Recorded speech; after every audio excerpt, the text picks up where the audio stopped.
ভাই, এবারে বিশ্বকাপ খেলা একদমই জমছে না। আগের সেই বিশ্বকাপ ফিলই পাচ্ছি না।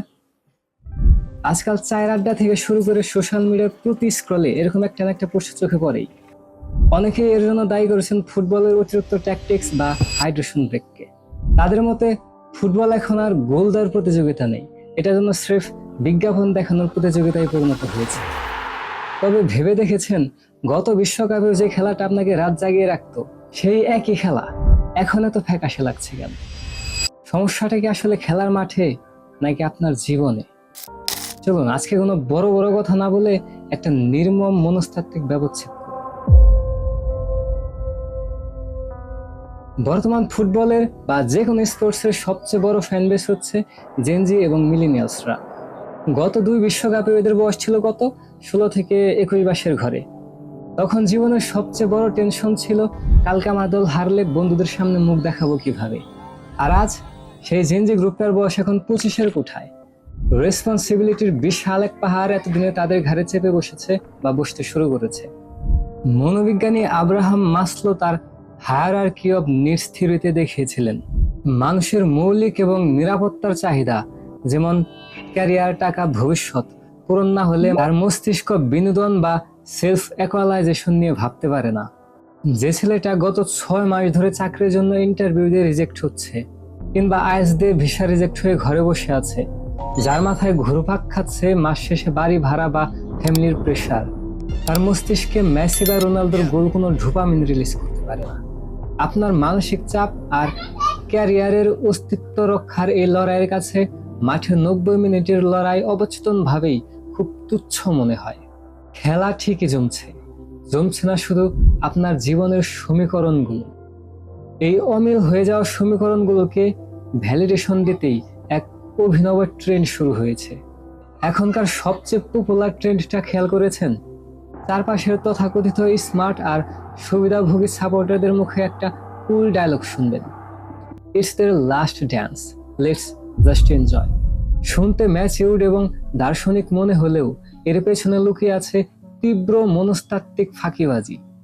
সাইকোলজিতে একে বলে প্যারাসোশ্যাল কপিং মেকানিজম।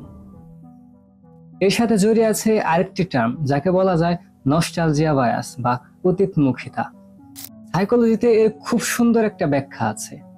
আমাদের মস্তিষ্ক সবসময় অতীতকে রঙিন এবং বর্তমানের চেয়ে সুন্দর হিসেবে মনে রাখে। লেজেন্ডারি খেলোয়াড়দের বিদায়ের সাথে সাথে আমাদের মনে হচ্ছে শুধু তারাই নয়, বরং আমাদের নিজেদের শৈশব কৈশোরের সেই সোনালী যুগটাও যেন বিদায় নিচ্ছে। তাই এই লাস্ট ড্যান্স ওসিলা দিয়ে আমরা আগেই নিজেদের একটা সেফ জোনে নিয়ে যাচ্ছি। একে দর্শনের ভাষায় বলে প্রিএমপ্টিভ মর্নিং, বা কোনো কিছু হারানোর আগেই তার জন্য শোক পালন করা, যাতে দল হারলেও আমাদের যেন এগুতে না লাগে। আমরা যেন বলতে পারি, আমি তো আগেই জানতাম হারবে, আমি তো এবার লাস্ট ড্যান্সটা এনজয় করছি। এটা আসলে ইমোশনাল রিজেকশন থেকে নিজেকে বাঁচানোর একটা মনস্তাত্ত্বিক ঢাল। স্পোর্টস সাইকোলজিতে আর একটা গুরুত্বপূর্ণ টার্ম আছে, কালেকটিভ এফারভেসেন্স বা সম্মিলিত উচ্ছ্বাস।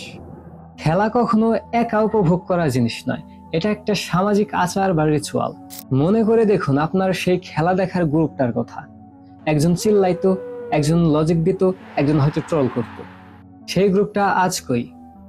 কেউ চাকরির খোঁজ অন্য শহরে, কেউ ডিপ্রেশনে ভুগে নিজেকে গুটিয়ে নিয়েছে, কেউ বা সংসারে চাপে পিষ্ট। আপনার সেই ট্রাইব বা গোত্রটা হারিয়ে গেছে। ফুটবল নিয়ে তর্ক করার, গলা ফাটানোর মানুষগুলো যখন আপনার চারপাশে নেই, তখন একা একা স্ক্রিনের দিকে তাকিয়ে আপনি সেই পুরনো ভাইবটাই খুঁজছেন। আপনার অবচেতন মন আসলে খেলাটাকে নয়, বরং আপনার হারিয়ে যাওয়া বন্ধু এবং সেই নিশ্চিন্ত সময়টাকে মিস করছে। আর সেই শূন্যতা ঢাকতেই আপনি একটা দার্শনিক অজুহাত দিচ্ছেন, খেলা এবার জমছে না। খেলার মাঠে এখনো 22 জন মানুষ ঠিকই তাদের সর্বোচ্চটা দিয়ে দৌড়াচ্ছে, শেষ মিনিট পর্যন্ত চেষ্টা করছে বলটা গোলপোস্টে ঢুকে দেওয়ার।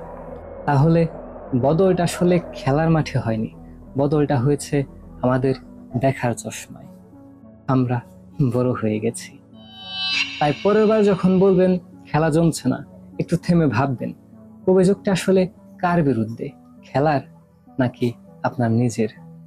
আপনার ভেতরের আসল ফিলিংসটা কি? কমেন্ট বক্সে সেই জমানো কথাগুলো আজ বলেই ফেলুন।